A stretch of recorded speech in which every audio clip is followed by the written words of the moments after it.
Kita niyo guys. Yan, may dumapupuna paru-paro sa aking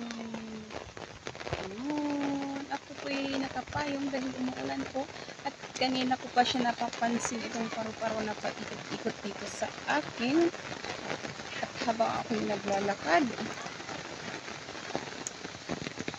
ayan na naman ang paho maamoy ko yung ikot-ikot po yung paru-paro.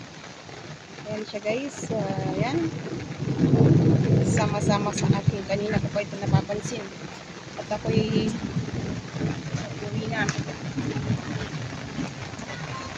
swerte at dadalhin ko siya sa bahay at doon muna siya sa bahay na mag-stay para hindi po siya guys maulanan dahil mamamatay po siya.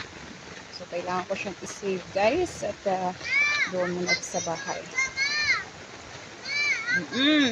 So, ayun na nga guys at ang aking anak na si Cesar ayun po at nagtatampisaw na naman doon sa baha na yan, sa tubig na yan.